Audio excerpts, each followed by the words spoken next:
I fucking love this movie still. Oh yeah, I it's had never seen it.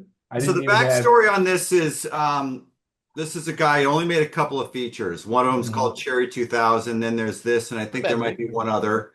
And this was one of those scripts that sat in the pile of best unproduced scripts in Hollywood. What's that Like called? And now it's called the Black Book or something like that. something like Blacklist. that. Yeah, yeah. Blacklist, yeah. This guy had been trying to get this movie made for 10 years, and I guess John, I think his name Daly maybe over at Hemdale gave John, him no, John Daly, yeah. he gave him $3.7 million dollars. Mhm. They had to shoot all night long and close the Yeah. streets in downtown LA. And yes, it's there's some stuff that's dated. There's some stuff that's not aged particularly well. It's funnier at times than I remember. I haven't seen this in a couple of years, Uh, even though I've got the flippin' Blu-ray in the closet. But God damn it, when we get to oh the yeah, This guy, guy. the guy I'm going to be, yes. Wait, what's that guy? like So, Gloom Girl and I refer to this scene often when we talk about the when the apocalypse finally happens. She and I are like, oh, this is the guy. Like yeah. this is we're going to drink all the wine and take all the drugs and go There's drive as no fast as opener. we can to the top of Mount Tam and watch it. Yeah, And like just but going from this scene to this scene where he's pointing Yeah. to the scene where the missiles come that in, one, that one. You know and then this the effect. one Yeah, the effects were fairly primitive. This is all. primitive, but it doesn't matter because it's really effective. He, I oh, like it because the first time you see a missile go over, he goes, "It's heading to Tijuana." you want it. That's right, because he's all drunk. But that was it's a interesting stuff because it's supposition. Like the missiles are going to launch. So we think that there's talk about it. People are evacuating. People are panicking. You don't know Yeah. what's going to happen. And at the end, they fucking show up. It's like the Yeah. curtain opens and here's the missiles, and this is Well, really like happening. 2/3 of the way through, I said, "Oh, so it is just a fuck up that it like started a rumor and it just Right. snowballed." Uh-huh. Yeah, you get that feeling. It's like, is this fake or what? What's going on here?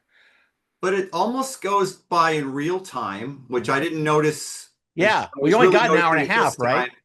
Right, And it's an hour and a half. at the end of the day, there is a love story here that's very sweet. Uh-huh. Mhm. And it's like you're really like, fuck, man. Like by the time we get to the scene of them in the elevator, like man, like on top of the fact that humanity is about to basically be destroyed, like you really were I was rooting for these two. Yeah. Also, there were just a couple of real goofballs. I mean, there was a trombone player for like a retro big band, and I don't know what was going on with her.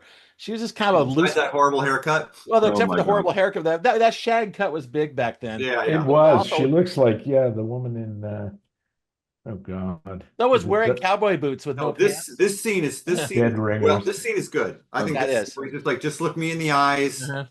like that. This scene's Yeah, really yeah. good. There's a number of shots in this movie. There's like, oh, like this is really interesting. Like, just the The coyote and little the The little bit coyote and the bum. yeah, there's little bits where it's like you're starting to see like the word has clearly gotten out because there's panicking happening kind of at the edges of the frame. yeah, things are This starting was to really fray. good.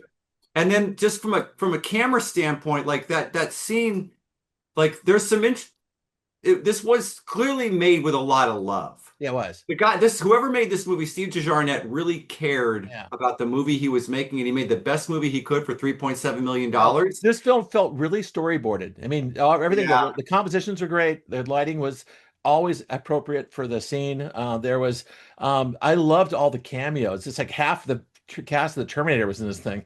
Yeah. Yeah. And Yeah. yeah, Yeah, the Vasquez. psychologist. Yeah, What's his and name? also there was Oh, the psychologist was there, and man, what's her name? She's Star Trek, right? yeah, that's Denise Yeah, Crosby. she's Tasha Yar. Yeah, Yeah. that's Tasha. Same haircut, I know, basically. she was probably taking some time off the show to do it or something like that. Well, is this after she quit? This was 88. This was the year it started. So yeah, this is probably shot before she got the Star Trek part. Hmm. This is the guy the sergeant RoboCop. Yeah. Well, Yeah, He's like also, isn't he in Last Action Hero? Isn't I he think so. the captain or the He sergeant? yeah, or whatever? there's a guy who plays a lot of police captains. Right. The helicopter pilot Yeah, I love that guy. was the bad guy in Cobra. Uh-huh. And I got to go back and look again because I think his boyfriend is Peter Berg. Yeah, I would not doubt that for a second. He was So- also one of the toughs in the beginning of Terminator. Right, Yeah. Yeah, yeah. so Wash day to day, yeah, nothing clean. exactly. That's the guy. But you know, that stuff's all fun. The camera stuff's great. Why running around downtown LA was? I mean, I was literally there last night. Like it's you know, a lot of that stuff's still there. But I'm sorry, the initial getting the phone call thing and like that whole scene, I still think is really, really, really good. Yeah, it's extremely effective. Forget And it's everything you amazing just 'cause it's heard and almost go a back to throwaway. sleep. Oh, yeah, that's right. You hear they're gonna get shot on the phone. Mhm. Yeah, Yeah. it's really How excellent. how is it a throwaway, Jim? At first, I didn't quite. I wasn't tracking that, like, because I had no idea what the movie was about. So it Right. was just Oh, he like, came in oh, cold. so there's this weird, like, is this another subplot or is this, something else? You know, if you didn't know the theme of the film, you didn't see that with the Yeah. posters of the burning palm trees like that. Yeah, You saw that scene. It was just some random thing. You think this was like Into the Night or like After Hours. You think it was just it random. does it does seem a Exactly. lot like After Hours, which I know folks didn't like too much. Yeah, yeah. I love that movie, Jim. I can Okay. both. Yeah, I But, like After Hours. But yeah, the thing is that the ever tightening, well, the ticking clock, as you well know as a screenwriter, it's just this is Hang a lantern on it. yeah, it Yeah. literally yeah, it spins off the goddamn dial of It's it. literally there in front of you, Yeah, it's good stuff. which is But, better than the LED readouts on bombs that you're waiting to explode. Exactly. But again, like what I loved about this, and it's very interesting, these two movies, because in many ways they are kind of the same movie. But and I don't want to, we'll get there, but just watching society start to unravel in this very, like, you got a limited view of what's happening, but even within the limited view of this movie, watching society start to unravel into chaos and then total chaos. Yeah. I thought Well, it was it really pretty. goes fast too, because it happens in the diner. At first, I thought it was all going to take place in the diner, but Right. yeah. Well, Then Denise Crosby gets in there. And well, that's calls it, the right? Like, so helicopter. you kind of wonder, well, how far? Like, by the time we get to the top of the Insurance building. yeah, we meet the guy that eventually takes all the acid, complaining about, like, she's the one who's basically like scattered this message across the LA basin, and now everybody's, and so you figure, well, it started with her, and then one person tells five people. The next thing we know, by Right. 6 a.m., everybody knows, right? Right. Also, we back up. The name of the building, It's like a it's nuclear called, reaction. it's called the Mutual Benefit Life Building. That's the real name of the building, but it also, Yes. This God one? damn, it works ironically at such a great level. It's now the SBE building, which is It is some entertainment yeah, it company. blows. And the Mako is now, of course, the Academy Museum. Right. Oh yeah. Yeah, the one across is behind Chris to the right. That's the Peterson, the automobile, and it was Peterson back then too, I think. Well, it's Wilshire and what's the other one? It's his third. This is Fairfax. The Fairfax and Wilshire. Yeah, exactly. It all takes place there in the little area. You've been But- quiet. Wait. Jonathan's super John's quiet. been very quiet. Well, here's why I've been quiet. I had a very busy weekend, and I did manage to watch all of the other movie. Ah, I watched about the first half hour of this one, and then fast forwarded to the end. ah. But I had seen it before, so Okay. it was like I just got to Okay. refresh my memory. Oh, And I was see. like, oh yeah, okay, I kind of got it. Yeah, I'm not gonna say I've done that, but I might have once or twice. Yeah, okay. So yeah, and well, for one thing, the other one I was on Tubi, so I didn't have to pay for it. Right. So Oh, if you had a problem, don't forget. no, this one's on Tubi. I take Yeah. it back. This is the one Yeah. that was on Tubi. So I didn't feel bad not watching it all, but I just sort of zipped through and got some highlights. I had not seen it. I didn't see it in the 80s. It came out in what, 88. 88? I didn't see it in 88. And this is a film that has sort of a reputation online among film people. It's like, oh yeah, this is really good. Was it really? Nobody talks about it, or people didn't like it at the time. But It wow, did then. I think I only knew about it from reading about it, because I don't even remember if it actually, Scott, you would know. I don't remember this being in a theater. I saw this on Betamax. I saw the. Yeah, I Right. read the tape, and So I rented a DVD, Yeah. probably 8 years ago, because of its online reputation, to see what I the guess fuss it was grew. about. It became kind of cultish, I guess. I kind of wish I'd seen it in 88, because I probably have a better vibe from it, Yeah. but it does seem it's so creaky and so clunky in places and dated that it's That hard for me. Tangerine Dream score is definitely not one of the better Doesn't ones. quite fit. No. It seems like they just like hold down this key and it'll pulse a lot. Although, Yeah. mind you, that does kind of propel the end of the film. Yeah, it works. but- Once you start in the end, you start really go flying with the It keyboard. works All of a because it sudden is you've an got- '80s flick. Yeah, right. Well, it's Yeah. like listening to synth music in '80s films. It's just one of those I will- things that's going to happen in them. I will say that I think was it Scott or Chris? One of you said how much the director was obviously invested in making this and really wanted to do a good job of it. I feel that sincerity coming out of every frame, despite the drawbacks that we're talking about of the film. Yeah. I know he was trying to make the best movie he could out of this. But, Right, he was not phoning it in. no, it's absolutely sincere. However, it is somewhat incompetent in execution, I think. Yeah, well, it's like his first feature, isn't it? I think this is after Cherry 2000, Oh, yeah. so Okay. which is, if anybody's seen it besides me, even more 80s than this. Oh, I'll bet. Well, yeah. Well, it's got Melanie Griffith, who's basically playing a cyborg. Yeah. Yeah, Uh-huh. no, Oh, boy. that was 80s. That was the year before this one. Cherry 2000 was 87. 87.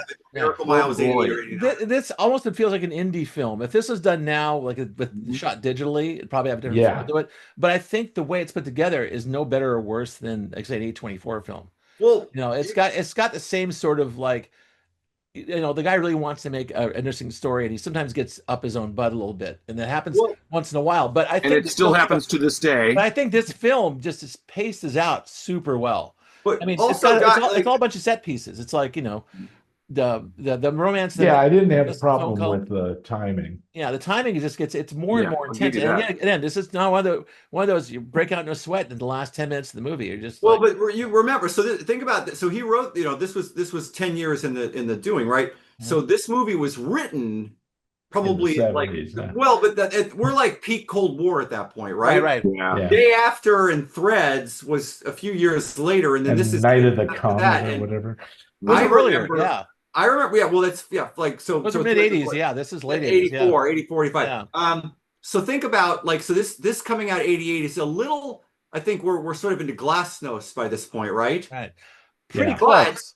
But We're I getting still there. I remember because I saw this probably a year after it came out, whatever the gap between theatrical and Betamax was at that point was probably about 6 months to a year, maybe longer.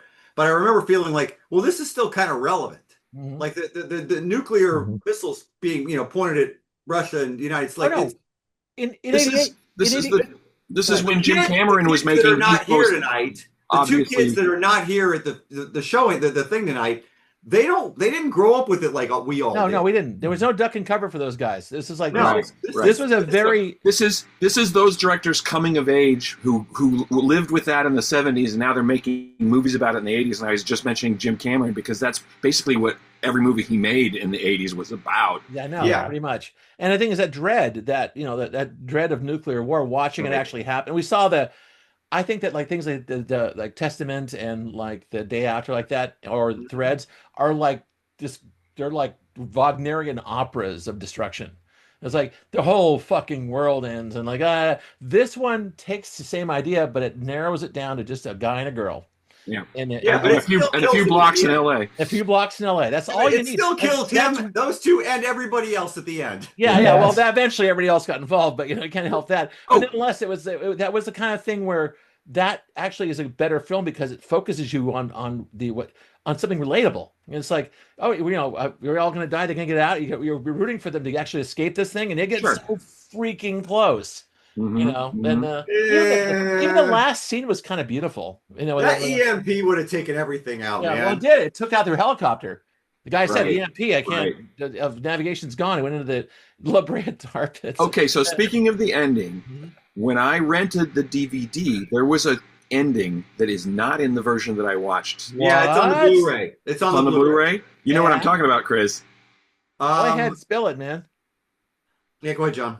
It is a very 80s looking animation of two diamonds. Right. It's like, Yeah. Sounds really familiar. and these two Yeah, diamonds no. appear. Yeah, no. Yeah, I don't like. It's Thank God he took that out. It's super bad, and I understand why it got taken out. It's So like maybe that that's other the director's ending cut. It's like they're ending of Phase 4 with the like goofy people running around the maze, the ants watching them. Yeah, that's Thank right. God they took that out. You don't need it. You really don't. Exactly. You did not need it. No. Now the fade out was great because it was actually there wasn't a fade out. It was actually the camera going into water both times. Boom, boom. And then I thought the big kaboom sound effect at the end, they could have got rid of it. Thought it was like kaboom. Yeah, we know. Just flood the screen with light, like another movie that we're going to talk about. I know, and fade to white. Yeah, done, just right? white That's all out. you need, right? But you have to actually literally Saves money though, man. Well, I guess. I think this is I don't know, like I said, I was I tend to watch these things with the most critical eye possible if we're going to be talking about them a week later, and I come out the other end of this going, yeah, I still like this movie. I still got a lot of affection for this movie. I think a lot of it really works, even if the 80s shit is still a little too 80s for 2025. A little bit. That's the problem with that decade is we've watched 500 movies in the show. I think we've a significant amount at this point. We're done in extreme 80s. Oh, yeah. And there's just nothing you can do about the fucking outfits or the bad music.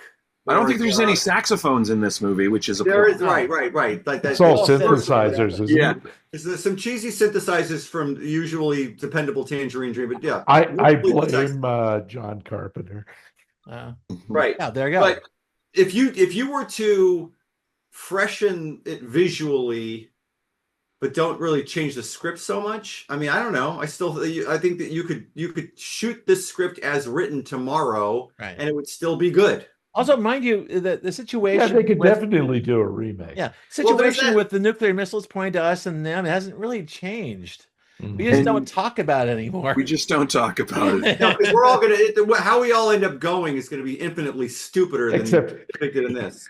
If the Ukraine is any hint as to how the Russian army would fare in a nuclear war, not that good. It's like, the missiles don't launch. Wait a minute, where's the keys?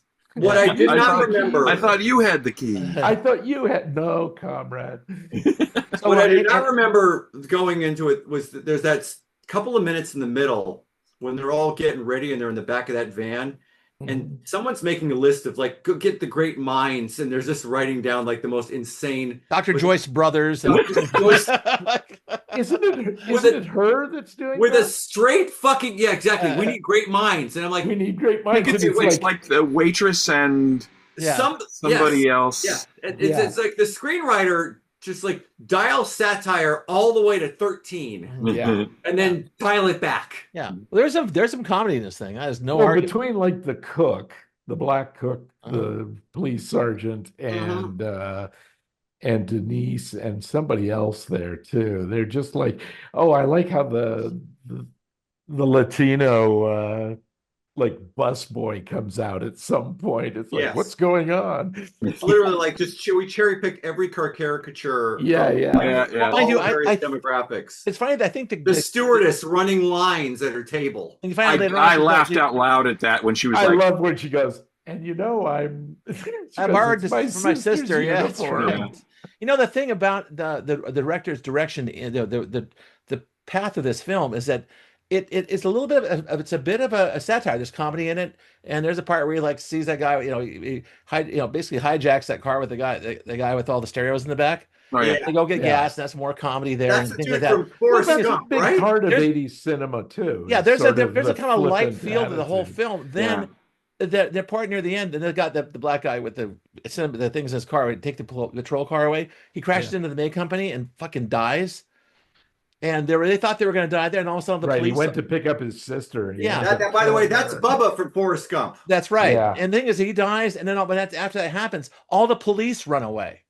And then all of a sudden, great scene. And that the whole film changes. Right, where they go, point. I'm coming out. We're coming out. We're unarmed. That SWAT guy comes off the rope and runs off. It's like, whoa. It runs away. It's like, so I love that. It was a fantastic change of tone. That was really well done. Like all of a sudden, this just that's got when real. It clicked again, and I said, it really is the end. Yeah, he opened it up. And that's where I had to jump out of watching it, is when he hijacks the black guy with the stereos. He hijacks his car, and he's telling him to drive him to go pick up. Right. And then so you missed the killing of police with gasoline. Yeah, he did. Which is really well done, actually. You know what else this dude wrote? What? Strange Brew. Oh, you mean that's a good movie. The Mackenzies? Yes. Oh, The Mackenzie brothers. While he was waiting to get Miracle Mile made, he wrote Strange Brew. That's fun. Was he even Canadian? I'll look it up. I don't know. While you're looking it up, Jim, do you have a corner? No, I said everything. Okay, I'm gonna say. cool. Well, I mean, I didn't realize you hadn't seen it because, I sort of assumed that this was one of those like cult movies that checked an awful lot of boxes for everybody back. Yeah, it did. Time. It's a real dark horse. It's fun to see movies that I have not even read about or have any idea. I mean, I don't remember when this movie came out. I mean, it mustn't have been too heavily marketed. I don't think it didn't really show up on the radar. Yeah, this half the show for me. It's 89. 89 was when it came out. And I think it got dumped. I think, Hemdale wasn't around for a long time. Yeah, although I think, didn't Hemdale have something to do with Terminator 1? No. Yeah, Hemdale is Terminator 1. They did a lot. They did a lot, but they're doing some Stephen King movies. They didn't. I don't think. Anyway, I just feel like, and Scott, if you don't remember it, when you were literally in the projection booth, you would have remembered this, right? No, I saw it on tape. I think it opened up. I saw it. It came and went to the Nickelodeon, I think. So it was dumped in the art film circuit, at least where I lived. And so, all right. Well, anyway, I guess we'll show a thumbs. I like it. I think it's got flaws, but I like it. I picked it because I haven't seen it in a very long time. I want to see how it held up, and I think the bones of it, the mechanics of it are still really good. It's dated, 100%. Payphones and like that giant cell phone. She's I love that brick she's talking about. And funky hair and like that. But aside from that, I thought it was satisfying. All right. Yeah. There it is. That one. That hair. That crazy hair. Oh boy.